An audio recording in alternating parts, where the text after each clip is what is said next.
What's going on, everybody? Welcome back to Second Avenue Podcast. I'm your host, Jonathon and Elijah. I'm your other host, Elijah Venencia. I'm reading over the notes here. Taking my first glance as we're starting off the episode. I like to go in a little bit raw. But the Pause. Walking Dead finale. That's I didn't. Yeah, I guess I knew it was like coming to an end eventually. Like with it, I knew this is their last half of the season or like part that they're doing.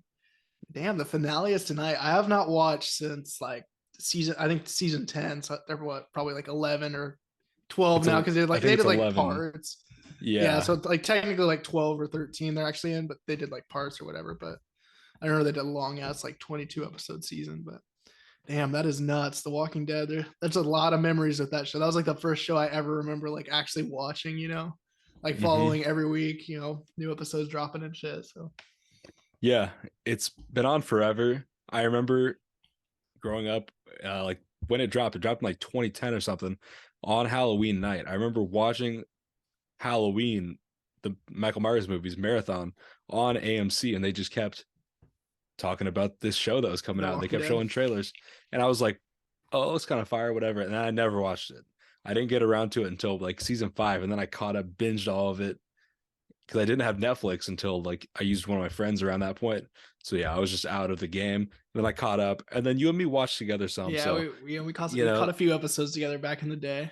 exactly. So I was like, What was that? Probably we like gotta talk about that. season 5 area. Yeah, I think maybe season 5 or season Heading into 6. It was 6, yeah. yeah, it was It was like the whole Terminus Alexandria storyline. days. Yeah. Yeah, Yep. it was good times. Like the one where they had the they covered everybody up in blood and they were trying to walk through the group of zombies and the girl's Oh son yeah. just absolutely sells and then Sam. Carl gets shot in Sam the eye. sold a Yeah. bag. Yeah. Sam sold. Yeah, it was an interesting time. Have not watched in a long time, like you said. I'm probably about the same as you, either season 9 or season 10. Called it quits. Just one day I never went back.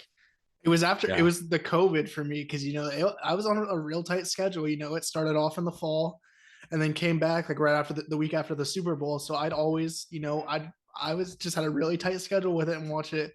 Then with the COVID break, that was just devastating. So Yeah. I blame COVID. But yeah, I'm gonna watch the episode tonight. We're currently recording this week's episode. It's 6:30 on Sunday night, so just a little bit before it's gonna release. The Walking Dead episode is coming out at 8, so I gotta watch it for old time's sake. I'm gonna go record. Let me go record it real quick. Before we wrap it up, though, who would you say your favorite character off the entire show is? This is easy. It's Glenn. Glenn was my favorite character by far. He was such a good person. He didn't switch up. He didn't kill people until he like had to, and he only killed people so somebody else didn't have to kill people when they went in and they were doing shit with like Negan and whatever. So yeah, I was like a big fan of Glenn. And then obviously, if you've seen the show, you know what happens. Sadly, I was crushed. But I mean, there's so many good characters. Like, you gotta give a special shout to like Daryl as well because he's a real one. I'd Who's say yours? I'd say probably Daryl would be my favorite. Obviously, you don't want to go with the most basic answer, Rick. So I really like Shane too in like the earlier seasons. Like, and as the shows progressed, he kind of had a point. Like definitely that's kind of what Rick turned into was what. Yeah. Yeah, Shane was good. I mean, Negan too, though. Negan, they make Negan is him a a great phenomenal. villain. There's just so many good villains on the show, like the Governor, even Alpha, Beta from the Whispers. They never missed with the villains for sure. It's a great show. For a while, it was at least. So yeah, gotta give its flowers. All So good things must come I'll to do an it end, tonight. Valid. We're gonna be talking about that a little bit later. We talk about it next week. All good things must come to an end. But yeah, obviously, we are kind of a music podcast. Today's gonna be a little bit different. We'll get into that later too with today's topic. But if you don't watch The Walking Dead, you're probably lost right there. So we'll move on. But like I was saying, we're recording this a little bit later in the weekend. I was out of town, had to go see my boy Chalky in Iowa. Went over there with a couple friends. Had a pretty good weekend. We put some money down on the UFC fights last night. We did a 3-leg parlay. We bet on Dan Hooker, we bet on Dustin, and we bet on Adesanya. So we were so happy going into that Adesanya fight. We were like, this is about to hit. The boys were going to split the money. We were going to, have a good weekend. It was going to be a really good weekend. It was a really good weekend either way, I guess. But, walking home with a little bit of money would have been a little bit better. Adesanya was in control that entire fight until he wasn't, and it was over. Yeah, tough. But other than that, good weekend. Yeah. So I mean, I always like to, make my picks throughout. And the last fights, I was off by one pick. The Sean O'Malley, Piotr Jan. Obviously, I don't bet. I'm not 21 yet, so still can't sports bet. Mm-hmm. But this fight card, I was perfect. So I should have thrown some cash on the 5 matches of the main card. So Yeah, that would have been kind of fire. I don't know. It was tough being there. We watched it at a casino, so it's like there's so many people with different, money on yeah. the line, and they have different bets than you do. So it was so heartbreaking, just like sitting there watching him lose, and then just watching everybody walk over to cash their money. I was like, that should be us. Yeah, I was saying Pereira from the beginning, since he's been in the UFC. He's obviously a very impressive fighter. I think he matches up against Izzy well. So that was my pick. So I should have thrown some cash on it. I guess we should have maybe talked to you before we put the bet on, I guess. But yeah, it was a pretty good weekend. I am not a big gambler.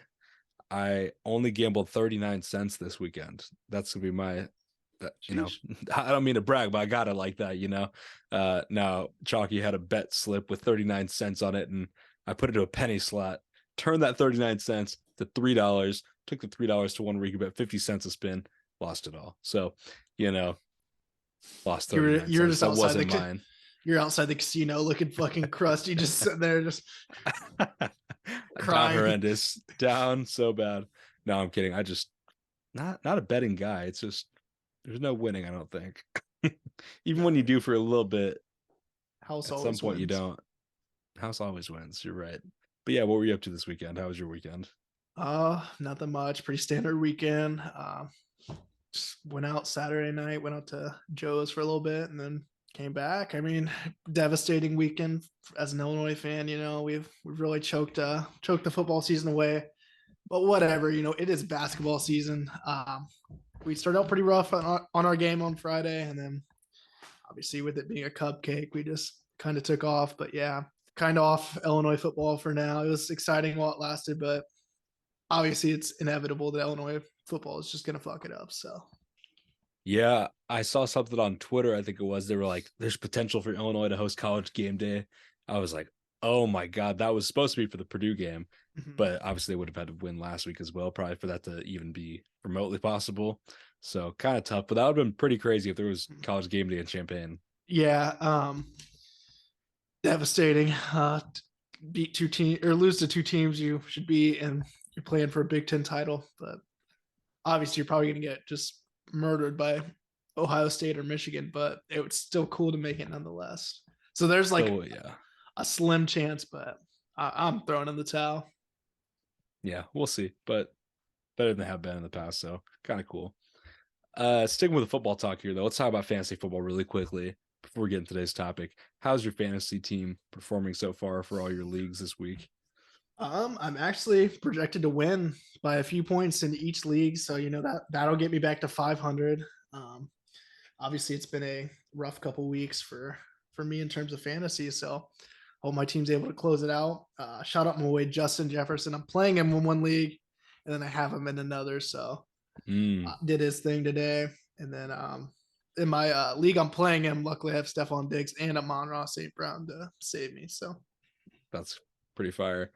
I'm supposed to win all my leagues right now. There was one league where I had so many people injured and on buys, and I just could not pick up a defense, so I just didn't play a defense.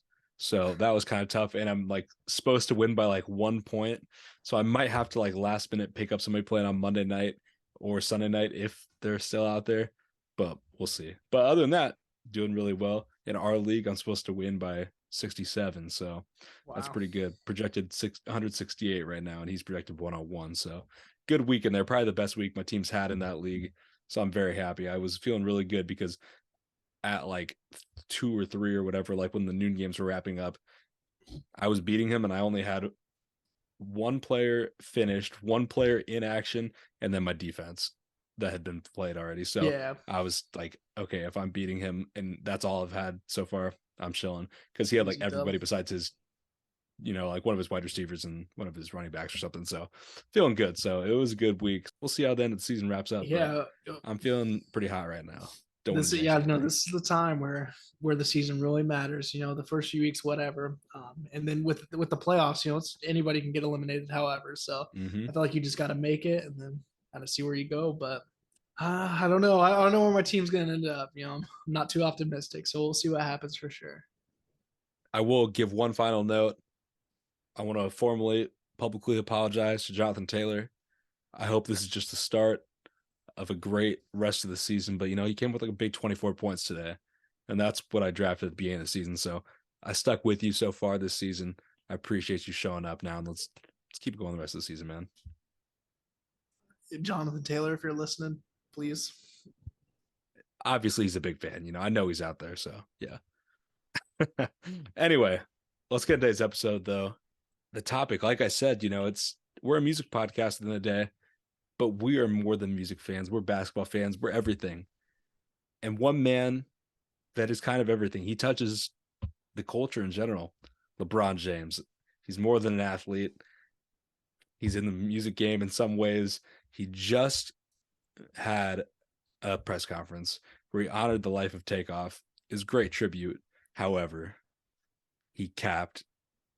And in today's episode, we're going to take a look at some of LeBron's most notable lies and rank them tier list style. There won't be any sort of like video differences between YouTube and the audio version of the podcast today. It's just going to be what letter we would put them on a tier list, because it's kind of hard to make a tier list visual out of words like these. But I'm excited to get into it because LeBron's a Hall of Fame capper, and some of these are great. No, he is definitely. It's insane. Digging up some from the past now, like even now that's kind of popping off on social media. It's nuts. I mean, it's still my goat though. I mean, that's LeBron's always gonna be my goat. He's kind of like Drake in the music game. It's like the first athlete I ever liked was LeBron. So this man can do no wrong. If he said these things, they are 100% true, and I'll back that. I'll take that to the fucking grave. We'll see about that. Let's get into the lies, though. We obviously have to start with the lie about the Migos. LeBron in the press conference said he'd been listening to Migos since 2010, right when he started playing with the Heat. Everybody was telling him, what is this stuff? Get it off, whatever. But he was like, nah, they're next. Yeah. Migos had not dropped any music yet at that point. How much cap is this? We're going to go S through D, S being the most cap, D being the most realistic. I want to say S. I mean, we have some S tier quality ones in here, so I won't put it at that or like say, but unlike some of the other ones that we're going to get into, there is facts to back this data. Look into the analytics here, and the analytics say the Migos hadn't even dropped a project until late 2011. So, yeah, this has got to be A tier for me just because the facts say it's an A tier. I'll go with the A tier as well. It's definite cap, but I will give him the benefit of the doubt that he could have been misremembering the years of his time with the Heat. It was a decade ago, but I don't know. I feel like your first year with the Heat, you have some memories of that probably if you're LeBron. So I feel like you would remember, what you're playing. At least, I mean, maybe he's not as big into tying his memories to music like I feel like we are. Like I He can tell you what definitely. I was listening to these years, but I feel like he should be, because he's got all these Snapchat stories listening to music when it drops, and I feel like music is a big part of his life. So I feel like he would be able to tell you what he was listening to in these years. Obviously, though, it's an emotional moment with the loss of Takeoff, so maybe he's just trying to talk it through, and then he misspoke. But yeah, definite cap here. Yeah, 100%. Next one. We have the lies about the Godfather trilogy. In an interview, he was asked about the Godfather trilogy, what his favorite scene, his favorite line, his favorite quote, any of that was. And he really couldn't come up with anything. I mean, What do you feel about this? this is just like Hall of Fame, like lie, like Hall of Fame lying. Like this is even it's not just LeBron. Like you catch somebody in a lie, they're like, well, I can't really think of one. There's just so many great moments. Like that's like reminds you, like back in high school, when they like you read a book or some shit and the teacher asks you a question. So it's like, It yeah, definitely is. Like, that's if somebody asked me, oh, what do you think about this album? What do you think about that song? I'm like, oh, there's so many good songs, so many good lines. I couldn't tell you one. Yeah.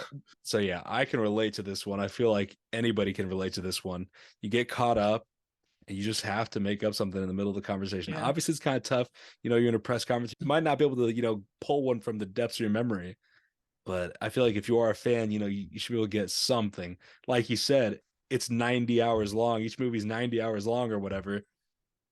You could get one line out of that you like. But this is some good cap here. I like this one, though.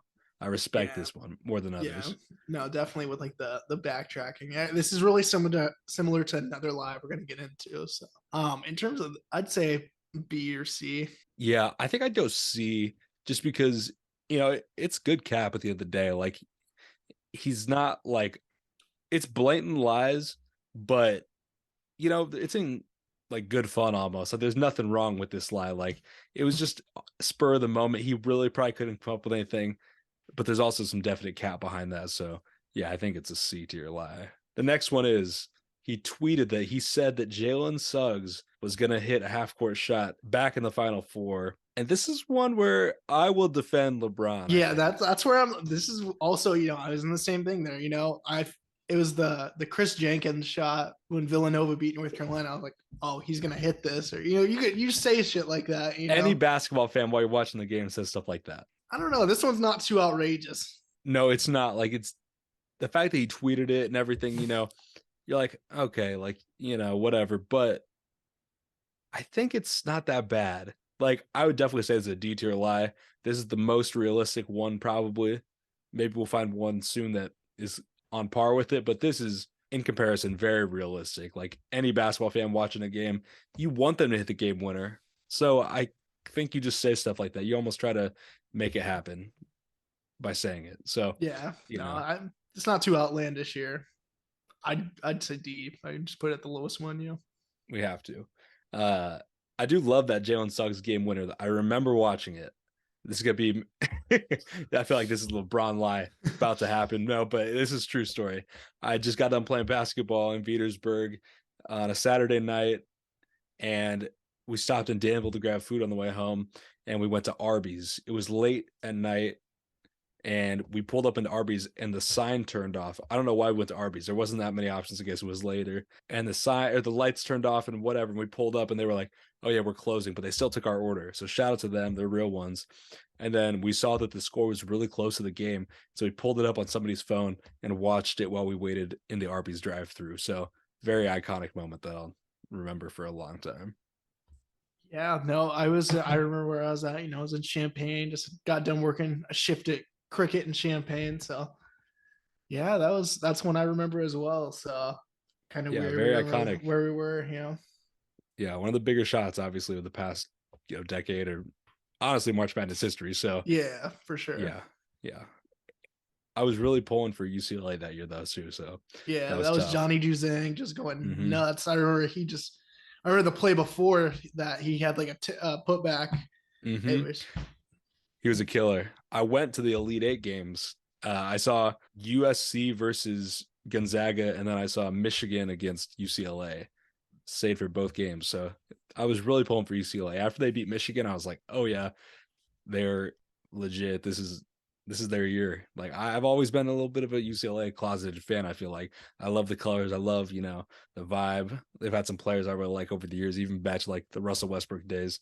So yeah, that was tough, but it was a great shot. So, and then him like jumping up and celebrating everything, that was cool. Yeah, so, on the table. Iconic moment. All right, let's move on to the next one though. We have a live from the barbershop interview, whatever podcast type thing it is, with LeBron saying his favorite quote is, "Put yourself in situations where you're not comfortable." One of the guests says, I had a coach tell me, put yourself in situations where you're not comfortable. And LeBron said, oh yeah, it's my favorite saying. Which I think this is interesting. It could kind of go either way. Yeah, this one's not too outlandish either. I feel like that's a pretty common thing, or that's a good motivator, good motivating quote. So that really could be his favorite one there. But I mean, to speak on like the barbershop series, my favorite, it's not included in our list, which is not really a lie, I guess. It's just when LeBron is so we're gonna drop the album this week. And then a couple of weeks later, bam, here's another 10 tracks. Thanks for rocking with us. Here's another 10 tracks. That's an iconic LeBron moment. Not really a lie, but him not really a lie. I creating wanted the to put it deluxe in album. Here. Yeah, but LeBron thinking he created the deluxe album. I think that was with 2 Chainz. I think that was on a 2 Chainz album that he was working with. Yeah, that was so insane serious. cap. Yeah, so if we're talking just straight LeBron capping moments, that's up there. But it's not really a lie. He just thought he had a fucking eureka moment that happens every week. The deluxe album. It was nuts. Yeah, so that's a crazy moment, but let's get on this one. Yeah, get on track. I think this is a C or a B. Like it might not be LeBron's favorite saying, but it might be at the end of the day. I don't know. Like you said, it's a very generic statement. But I also feel like it's one of those moments where, in the middle of the conversation, you're gonna be like, oh yeah, I love that. And then you kind of just say something, you're like, wait a minute, like that was kind of cap. Like I feel like that happens to people. I feel like that's the person LeBron is. Like he attaches, like he's like a fucking sponge, attaches himself to your thing, and like just takes all credit or makes it about him. So oh yeah, now that guy, whenever he's saying about, oh yeah, my coach had this moment, it's not his coach anymore. It's, oh yeah, that's me and LeBron's favorite quote. So yeah, it's kind of just attached to him now for that guy, I'm sure. Yeah, I'd say B or C here though. For sure, I'd put it at C. Because I mean, like I said, it may not be a lie, Yeah, it probably is, but it might not be. All right, next one we have LeBron the reader. I mean, he's always seen with all these books, and then one time he was finally asked what his favorite part about the Malcolm X book was. My favorite really didn't have much. Yeah, my favorite part about all this is he's always on the first page of the book as well. So that like when the media is taking pictures of him and shit, that's always funny just to catch him up with that as well. Yeah, but yeah, this kind of goes back to the movie thing. Like he had no answer whatsoever. He had not read anything out of that book. No, this is exactly like when you get called on in class. Like you said, for the movie, it's similar, but the book, I was never a big reader in school. When I was younger, I was, and then at a certain point, I was not really going that crazy with the books in English class. So if I got called on, I was pulling from thin air any ideas, any names I had heard, any like sort of themes they were talking about in class.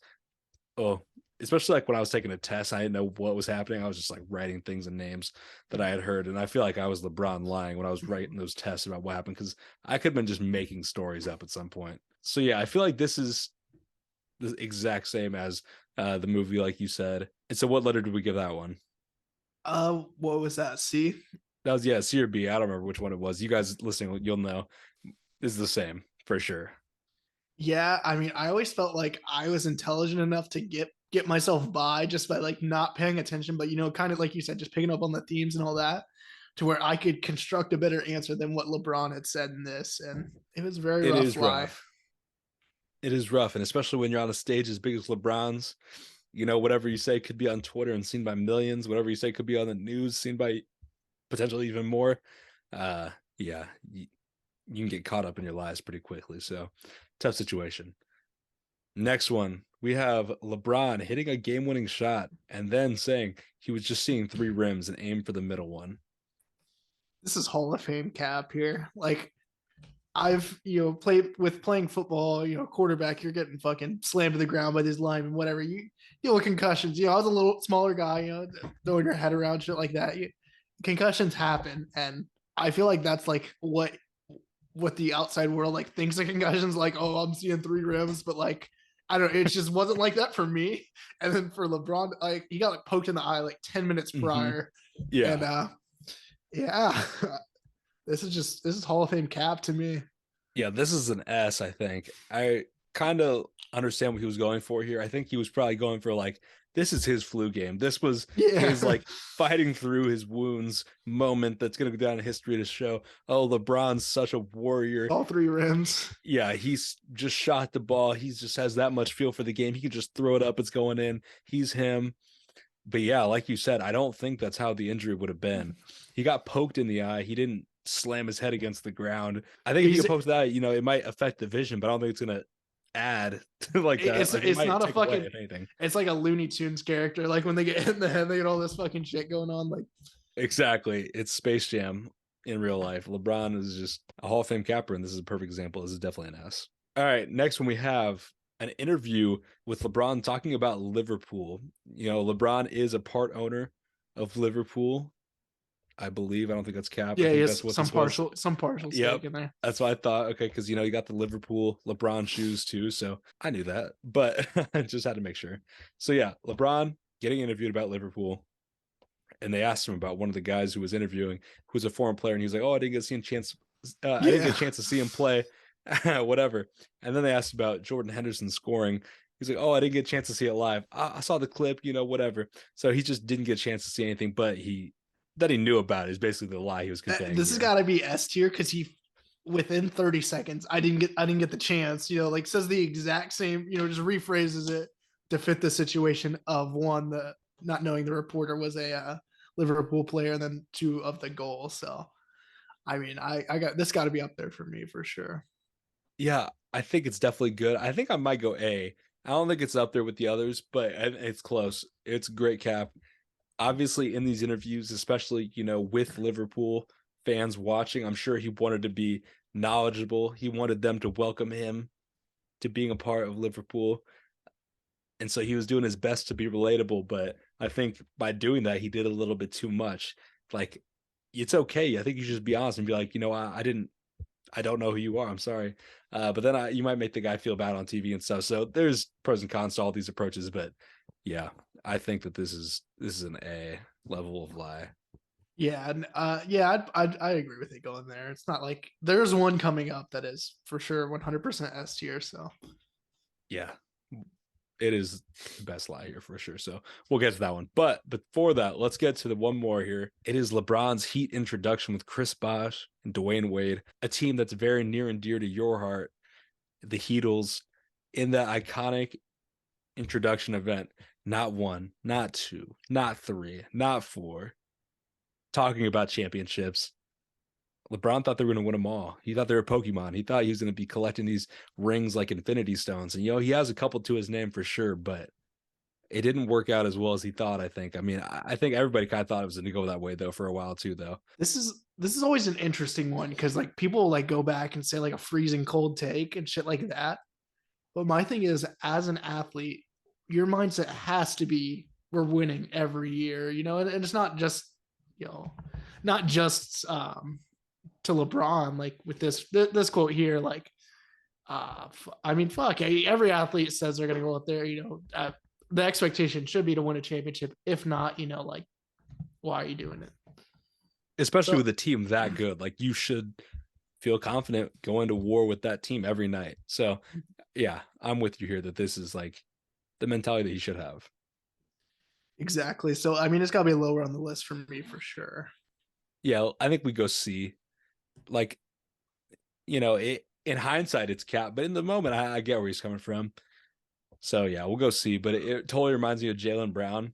He was getting interviewed by Taylor Rooks when he was like pretty young, like maybe his second year in the NBA, and she was asking him, "Oh, 20, maybe 26-year-old Jaylen Brown, you'll be in the NBA this many years. How many championships do you think you're gonna have?" And he said 6 or 7. He has 0. So it's tough. Obviously, great chance last year to win one. Didn't get it done. But like you said, every athlete got to come with that right mentality that every year is my year. Even if last year wasn't great, this year's got to be, that's the mentality the Range Brothers are going to have. For sure. When I was going out there losing football games by 50, I sure as hell thought we were going to win. I don't know about that. I'll take your word for it. No, my mentality was I'm gonna go out there and do my thing. Was respect. That reminds me, my friend Chalky that we were talking about that I went to see this weekend. I'll give you a little backstory on him. This is a great story. We just talked about this recently with like a couple of my friends. So growing up, our basketball team was never great. I feel like we did get put in a bad time. Like all the other towns around us had kids that were huge for our age. Like they were well over 6 foot, around 6 foot in like middle school. And we're just little guys, we're just kids. and they are borderline young grown. pups. Yeah, we're pups, and they are like borderline dogs. So we're playing, and we're just getting beat by like 30 points every night. And we'd win a couple games here and there, but we were used to losing. Like that was just how it was, right? Then freshman year comes around. We're on high school basketball now. We have a new coach and a new teammate, Chalky. He moves to town. He's a part of our team. We have our first freshman game of the year. We play at Westville. We go in there. It's not a bad game. Like I think we only lose by like 10 points or something. We're feeling pretty good. Like we're used to losing by 20, 30 points. So 10, we were like, this is our year. Like this is different. So in the locker room after the game, we're just laughing and we're like, yo, that was crazy. Like, oh, that shot you had was fire, like whatever. We might not even talk about basketball. We might be like, oh, you guys trying to get on Black Ops 2 tonight? Whatever. Like we're just talking and hanging out. And he like slams the locker and he's like, why are you guys okay with losing? Like whatever. And we're like, bro, we've known you for like 3 months and you're gonna talk to us like this. We're like, you got to get used to this. Like we're just not him right now. We're just not winners. He was raised in Matt Colson's fucking household with that moment there. He for was. Sure. So if you're listening and you know Colson, know Chalk, you know anything about Houston basketball culture, you'll know. I think you'll appreciate that story. But yeah, we ended up turning around. We ended up getting a county championship share of it when we were sophomores and stuff like that. So cool. Although like most of us were just like sitting on the bench and stuff. So still cool to be a part of. But yeah, that was a wild Hall of Fame motivator.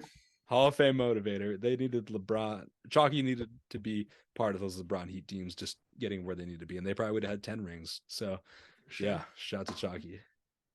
The last LeBron lie we have to get into is him saying that he watched the full Kobe Bryant game against the Raptors where he scored 81 points. And he said before the game started, Kobe would have 70. Yeah, he going for 70. This is an S tier. This is such a lie. Why would you pick specifically that game? Why would you say 70? 70 is a random number. 50, I can see 50. He got 50 tonight. That's like also 40. Even 40 is very impressive. If I say Jason Tatum is going to go out tonight and score 40 points, like that would be very impressive if I guess that.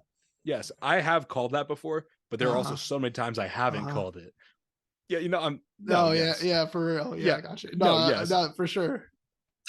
I have been I think 40 night. Maybe that's cap. I think we're seeing Jonathan. We're gonna have fucking a tier list of Jonathan's lies after this episode. Maybe. No, I stand by that. I have definitely said. Oh, he's doubling down, guys. I will double down. I have text proof with Devin, I'm pretty sure. But then I think it was like very much on. It was on opening night this year. I think I said he's gonna have 40, and then he was like super on pace, and then he just didn't get it. But yeah, I know before I have said it, but that's one where I have missed. I've missed many times, obviously, but it's like the Jalen Suggs thing where you're like, oh yeah, this is gonna happen. And you say it so often, it's gotta happen at some point. Exactly. Like I probably say Tatum's gonna have 40 every night, so he's had it a couple times. So I've been right a couple times. This just shows like how dated LeBron, just how pathological a liar he is, because this is like DNA. Yeah. This is like one of these like 2000s interviews. You could just tell by the backdrop in the video, like this is a lie that's probably over 10 years old at this point. I'd say more towards 15, honestly. Yeah, this is probably 2004. This is like a Hall of Fame lie. This is probably the best one on this entire group of lies. So no, this is where it started. Yeah, 70 points is crazy. Obviously, he had 81, but yeah. Shout out to LeBron. He stole the moment, like you said. He just inserts him in all these moments, and LeBron was on NBA TV LeBron's talking. Moments it was LeBron being a fucking psychic and just knowing this moment was about to happen, rather than Kobe scoring 81. So yeah, shout out to LeBron, but he's a Hall of Fame liar, and we got to respect that. Got to give him his flowers. Yeah, no, for sure. That he's still my goat, though, like I said. So for sure. But yeah, hopefully you guys enjoyed that. It's a little bit different than the music talk we normally get into. But stay tuned at the end of the episode, because we're going to have a good one next week for you, and we'll let you know at the end of the episode. But let's get into the news this week. Not the biggest week, but some good releases to talk about. First off, we had albums from Nas, the Black Panther 2 soundtrack, WizKid, Sofago, Quideka, Glorilla, Destin Conrad, Casey with an EP, Famous Dex, and then we had singles from Lil TJ, Cochise, 5 Foreign, Slow Tie, Rod Wave, Tom the Mailman, and more. It was a solid week for not being like, a lot of Yeah, big nothing names, but crazy. pretty solid. Haven't had chance to check out very much of this yet. What about you? I gave a little skim through the Nos album. Obviously, just a fucking timeless legend there. Solid. I would say it's draws too far from anything he's done beforehand or what he's done. I mean, currently even. And then the little TJ track guy, I really enjoyed that. I really enjoy what he's doing and the direction he's going after he's almost killed. Yeah, the Nas album, I definitely got to get around checking it out. I love his longevity. Nas has been killing it over the recent years. I feel like he was a little bit more quiet in like the 2010s early on, and then like Yeah. later on in the 2020s even. He's been killing it. Obviously got the Grammy a couple years back. So yeah, shout out to Nas. Hopefully this is a great project. I have pretty high hopes for it. Definitely got to check it out. And then the boy Quideka, he started off as a YouTuber just doing music stuff. And then now he's out here doing some pretty cool music stuff. So putting it out himself, not music content stuff anymore. So love to see that from him. Gotta check out his project. Enjoyed his last one. Enjoyed everything coming up to this one. I gotta check out this Slow Tie single. Slow Tie, he's fire. If you haven't checked out Slow Tie, go listen to his album from last year. Yeah, I mean on the Gudeka thing, I just remember that like stage of time where YouTubers were just dropping like diss tracks, like Jake Paul was dropping a diss track on like Rice Gum, just moments like those. What is it?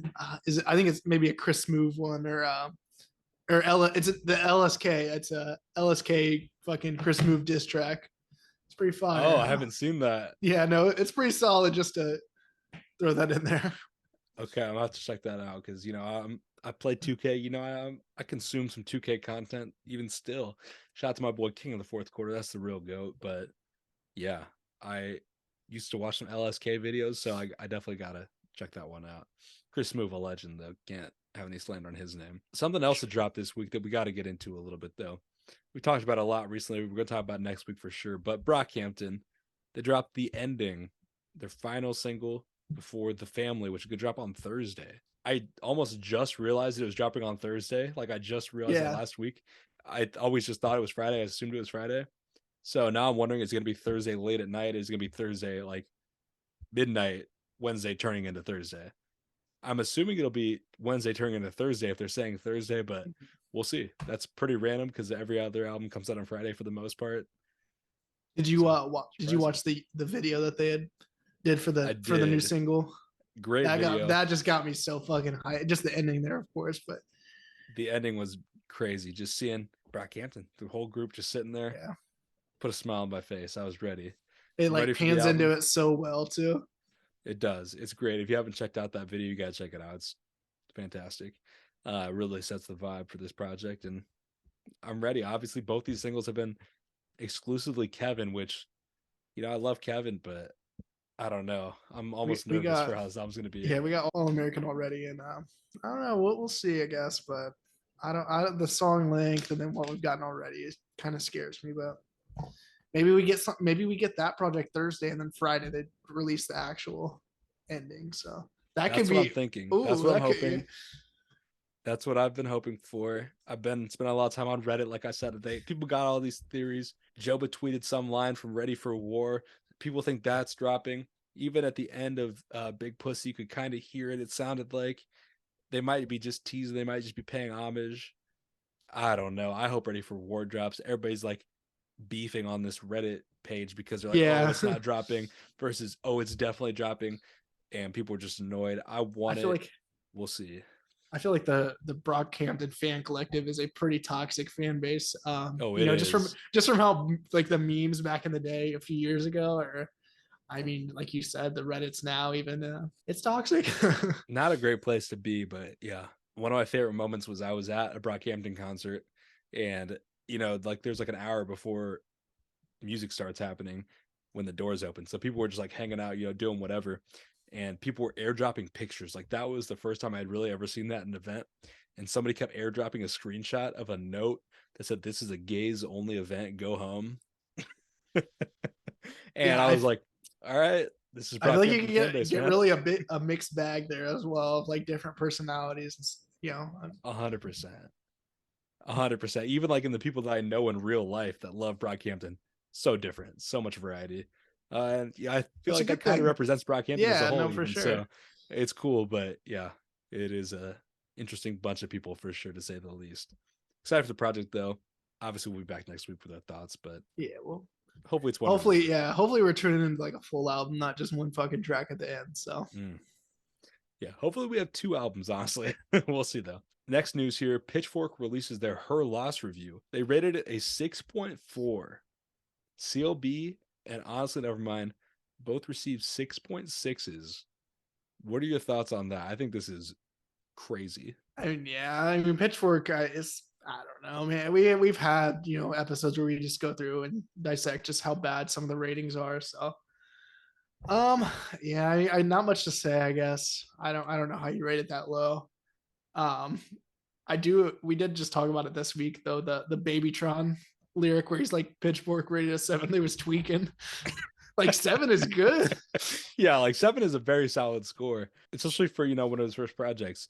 So yeah, that Babytron line is hilarious. But yeah, Drake, obviously I feel like they're not the biggest Drake fans. They like some more experimental type stuff, boundary pushing, which Drake, typically isn't.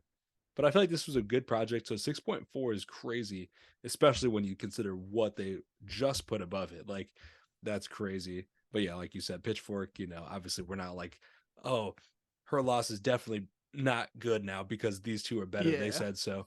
We're still fans of it, so that's what matters. But just kind of crazy to see, how it's being received. And other ways of how it's being received, crazy sales first week, 411,000 first week sales for Her Loss. Crazy. One of the biggest it's projects of the year, insane. obviously. Yeah, Yeah. insane. And this, I mean, they've updated it from year to year. Even from last year, it's different. The way the units come out. So this is massive. Yeah. Shout out to the boys. They killed it. And, they're going to be killing on the road, apparently. There's clip of Drake on OVO radio, I believe it is. He's saying, can't wait to go on tour with my brother, to give us time to do this or that. So Drake and I'll be there. 21 going on tour. You said you're going to be there? I'll be there for sure. Okay. I think it'd be fire if they did like a run of headlining festivals. Like they were headlining Coachella and Lala and, Governor's Ball and all these festivals. A joint set from those two would be kind of fire, but I would also love individual sets on like a specific tour for Yeah, them. we know 21 won't be at Rolling Loud, so I mean, I hope not for that for the tour or for the festival run, but we'll see what happens. I would be excited to see them though. I would love to go to that tour. I haven't seen either of them, so Yeah, no, this I think I'd Drake's have to be obviously there. a must see. That's like the one left on my list that I haven't seen. So I think it's kind of tough when you're going to see somebody that has been out for a long time like Drake. You want to make sure it's after a good project, and Her Loss obviously a good project because they're obviously be focusing a lot on the recent music. I feel like that's kind of the reason for the tour to, celebrate what they've recently done, showcase that for the first time across the country. So at least it's Her Loss and not like CLB, which I didn't love as much. yeah, no, for sure. We'll see though. I mean, the second half boys are definitely pulling up. If we may be at the United Center. We'll see. We'll have to. Let's move on to the next piece of news here. Kid Cudi removes his track Love from SoundCloud after a fan sent him a screenshot of him listening to it on SoundCloud. Kid Cudi says, I released this on streaming services, right? And then somebody else replied and said, I like this SoundCloud version better. And he said, taking it down. And then sure enough, he did take it down. I know how you felt about Kid Cudi recently. How do you feel about this specific instance from Kid Cudi? I mean, this just shows what I've been trying to say for months, that Kid Cudi is an asshole. That's all I gotta say. And his discography is overrated. Okay. Love is a good song. I like Love. I honestly am not like that big into it though. I don't know what the difference is between the SoundCloud version and the streaming versions. I just don't get it. Like he's not loved right now. I feel like there are people that will never switch up on Kid Cudi. Kid But Cudi I would saved my say life. exactly. But as a whole, I don't think the community loves Kid Cudi. He's done some stuff that they don't like, and then he continues to do things that aren't doing him any favors. And, you know, this is a perfect example. Yeah, it seems like, you know, he's going to be moving away from the music community. Good. So we'll see. But that was crazy. I don't know how you could do that. An example of somebody Like else like that the is just Weeknd. going out. That is just going out of your way to be a fucking asshole. Yeah, it's like I don't know why you take something away from people like that. Like the Weeknd was just saying on Twitter today, Trilogy is like in its 10th anniversary year. So there's some stuff coming around about it. And he's talking about Trilogy versus, you know, the individual mixtapes that make it up. And he's like, you know, Trilogy isn't an album. It's really just the compilation of the 3 mixtapes. He was just saying that, you know, for the fans, because he's obviously grown so much since then. And then he was saying he kind of wanted to take Trilogy off of streaming services and just have the 3 mixtapes so people know like that is just what it was. But he doesn't want to do that because there are people that prefer the Trilogy. And so seeing Kid Cudi do this in the same week disrespects some people that, you know, prefer something else. Crazy. So yeah, that was bad. I did not like that from Cudi. I think he maybe finally be Second Avenue completely just not approved of. So for Second Avenue thumbs down, maybe, who knows? I don't want to give out any thumbs down, but you guys decide how we're feeling. I don't know. Y'all know that's like how I'm LeBron coming. saying. That's like LeBron saying, "Decide a quote for me about The Godfather." You decide how we're feeling, and we'll go with it. Scott, I hope all you're right. listening. Okay, some news. We talked about the releases that have come out. We got some, you know, updates on some things, some new news about things soon to come. First, Chance the Rapper dropping a single called "You Know" this week. Excited for that. Obviously, Chance, my guy, all time. Got love for him. So hopefully this song is crazy. He's been very consistent as of late. The big day was a fluke. I'll die on that hill. And I think he's going to prove We'll that see. with this single. We'll see. Yeah, we'll so see if it. we'll see. But other ones, Don Toliver is supposed to be dropping his album Lovesick soon. So excited for that as well. Pretty big fan of Don Toliver. How you feel about this one? For sure, ready for it. Don's just that guy. Don kind of gives off like those old Kid Cudi vibes where everybody just vibes with him. You know, he's kind of got a similar flow there, which is like vibing with his music. So I mean, hopefully Don Toliver doesn't turn into just a complete dickhead in 10 years. Valid. So definitely ready for that though, of course. For sure. And then the last one, SZA album SOS, coming soon as well. It's been a long time since SZA dropped, so I need this one ASAP. For sure. Obviously it's not gonna be a miss. Like they're just gonna be, it's just gonna be a great project. I assume, you know. Hopefully I'm not wrong. So no, I feel very confident that it will be. They've yeah, had so much time to work on it. She's very talented, of course. It's gonna be great. It has to be. She just seems like one of those artists that can't flop, you know, or like No. yeah. Last news: Babytron performed at halftime of the Pistons game this weekend. He performed his song Airtron, and it seems like he had to censor Kyrie Irving's name in one of the bars of the song. This is kind of crazy for multiple reasons. It's crazy that they, you know, potentially made him censor Kyrie's name. It's Kyrie. It's not like somebody like really bad. Obviously, Kyrie. It's not saying like an Adolf Hitler bar. Exactly. That was who I was thinking, but whatever. I didn't want to. Didn't want to name drop. Yeah, I'm the edgy member of the podcast. I guess so.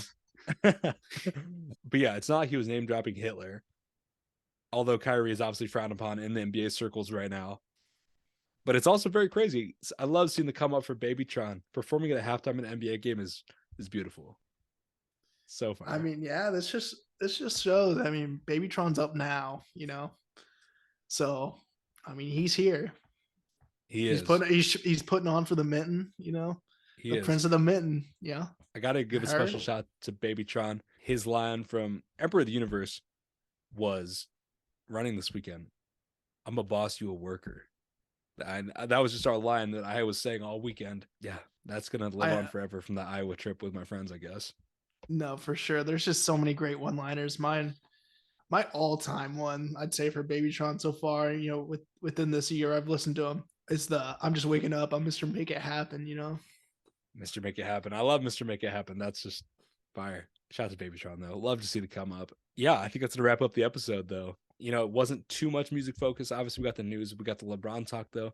Hopefully, you guys enjoyed a little switch up. Just know, next week, we're going to be back with a very special episode. someone very near and dear to our heart. So tune in next week to see who that is. We got a special guest. We won't tell you who that is, but it's somebody that we're both friends with. We'll tell you what the episode's going to be, though. 2018 songs bracket. You guys loved the 2016 songs bracket, so had to run it back this time with a special guest to help us decide. It'll be a little bit better, if we're split on a song. Now we have 3 people, so there shouldn't be any splits. Definitely. I'm interested to see how it's going to go. Just bring in that third member. So tune in because I'm interested myself. I may get the episode to listen after we record. So that's how you know it's fire. But yeah, we'll be back next week. 2018